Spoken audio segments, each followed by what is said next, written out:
that you can see it. Here are the ground rules. There are none.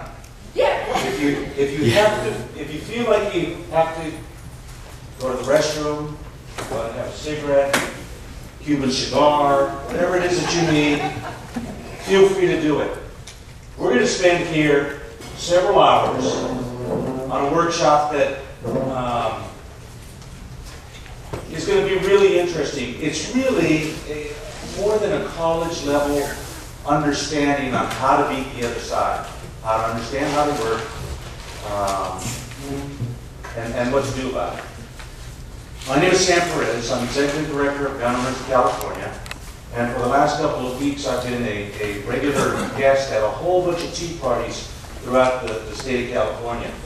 And my heart is so very much with you folks. I am with you 180%. And the other 20% is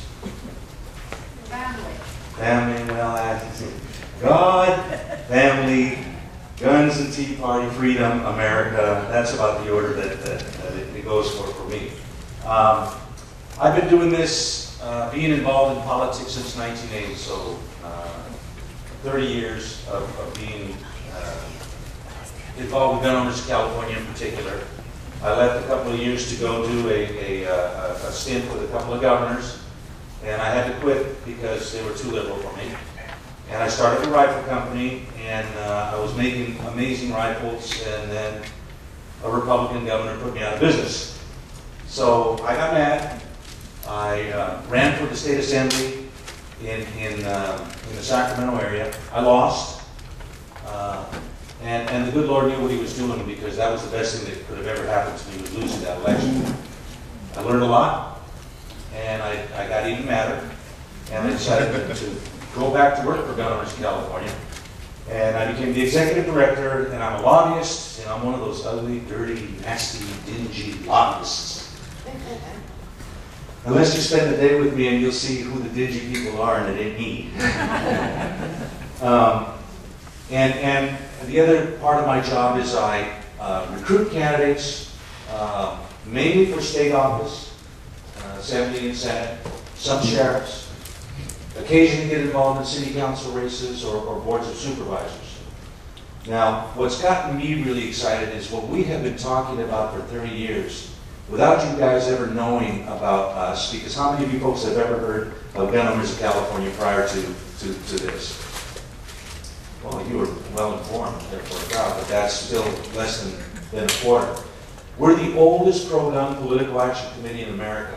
My boss, Senator H.L. Richardson, the author of this book, and the class that we're gonna go through right now, was on the board of directors of the National Rifle Association.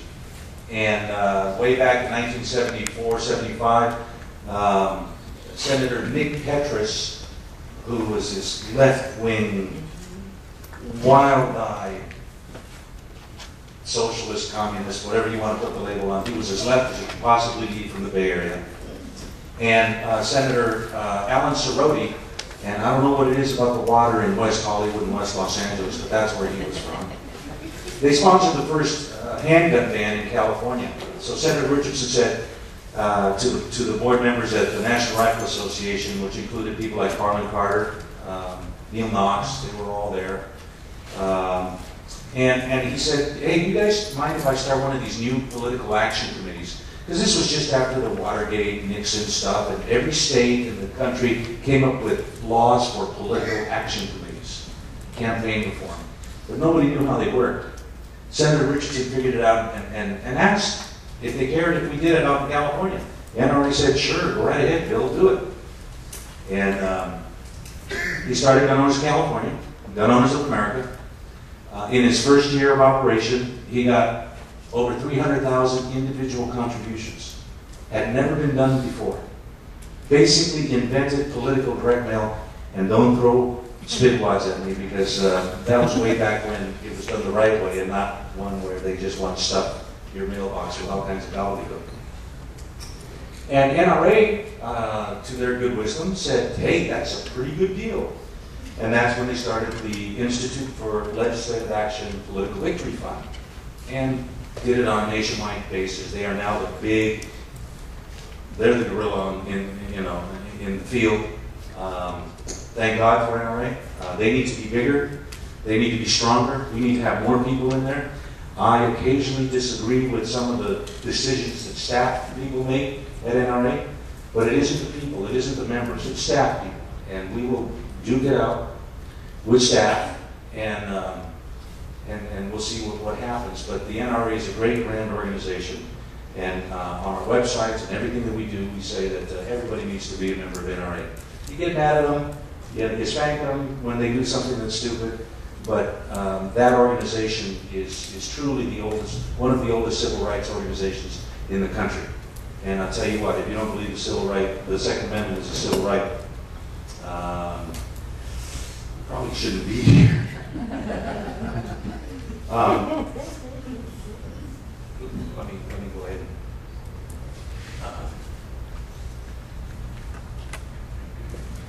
So Senator Richardson created gun owners. He served in the state legislature. He came in the same time this young-ish sort of a actor became governor of the state of California, Ronald Reagan.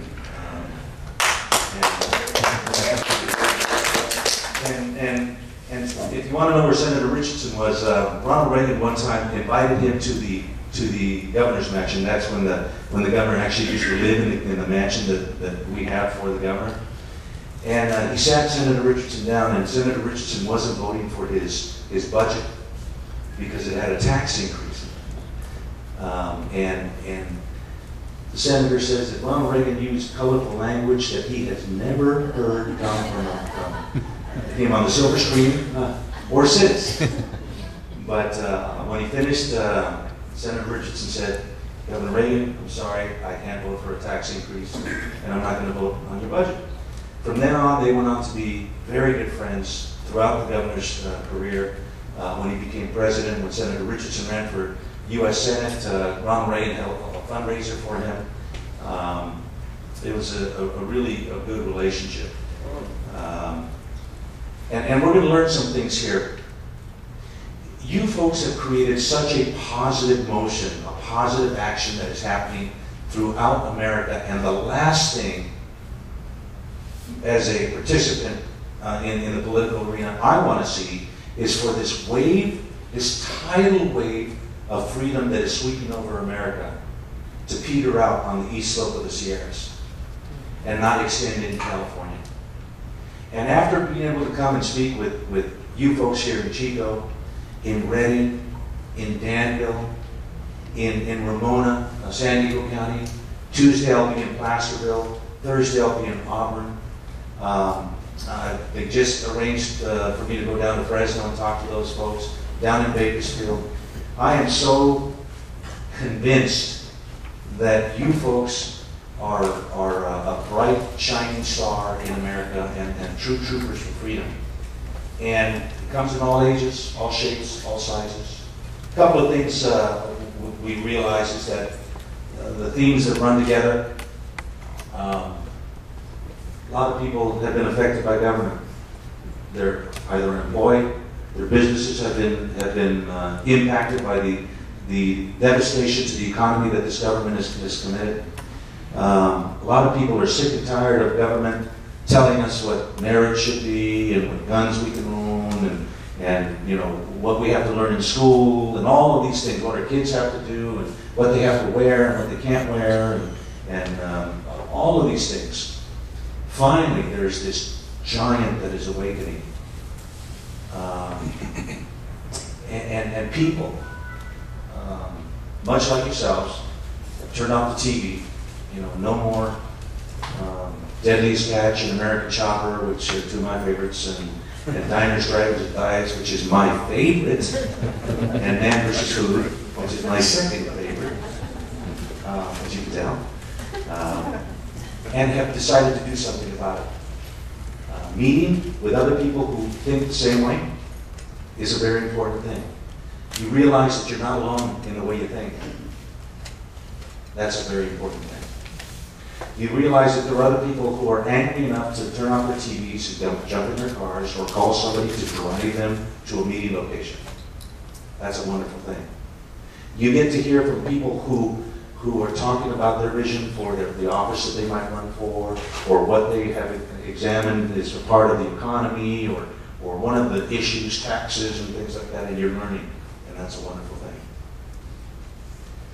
The next step is to take all of that energy and put it into action. Now,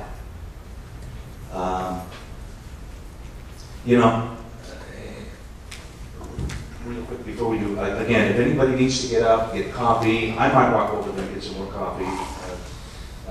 Please feel free to do that, okay? Just a couple of requests. If you have a cell phone, if you'll please put it on silent or stun, and so that other people aren't phones ringing. That would be great. You folks are involved because you have very definite views. And I know that if we sat here and gave everybody a chance to get something off their chest, it would be very important. It would be we'd be here for a couple of days instead of, half a day here. We're here to learn about this subject of confrontational politics and how to be more effective. Questions are fine. Please ask a question. I'm going to save some time at the end for any questions that kind of add up. And then, if you, let's try to limit it to questions instead of long statements. Okay? We'll save that for the end. And we'll give everybody a chance to get something off their chest if they've got something that's a burning issue. All right? Any problems or issues with that? Okay. I'm Sam. Not Mr. Paredes, not God, not anything. I'm Sam. So if you have to just Sam. And by the way, I've been shooting for a whole long time. And one of my problems is that I have shooters here. Even though I wear earplugs and earphones, I've lost some of my hearing. So if you're saying, Sam, Sam, I may not hear you. But if you're saying, Sam, Sam, hey, bonehead, I'll turn around and then I will recognize you. So let's go ahead and get started. We all know that being right isn't sufficient to win in the public policy process, in the political arena. You get that? Yeah. We're right. We're right. Our founding fathers are right in our thinking. Are we the winners? Are we running the show? Confrontational politics, what we're going to talk about today, and here's another caveat. You folks, most of you, have been involved in the political process. How many for more than 10 years? How many for all the years that they can remember since they've been voting? That's quite a few. How many just recently got fed up, sick and tired, and said, you know what, I'm going to do something. God bless you for being here.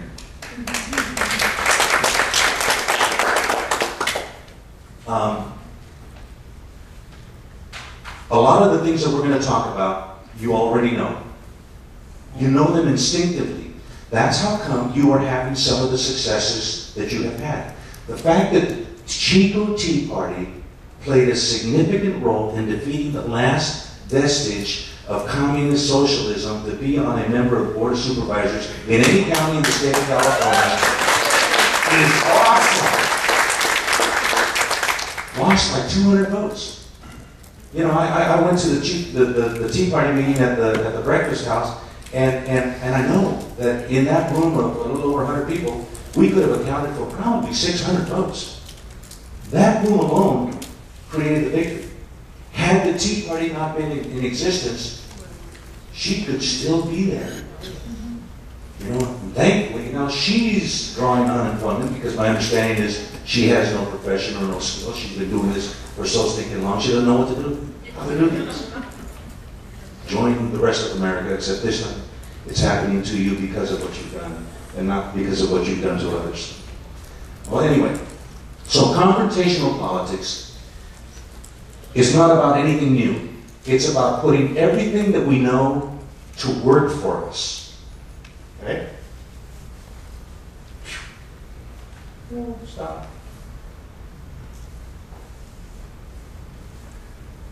Confrontation. In your face, smash mouth politics is not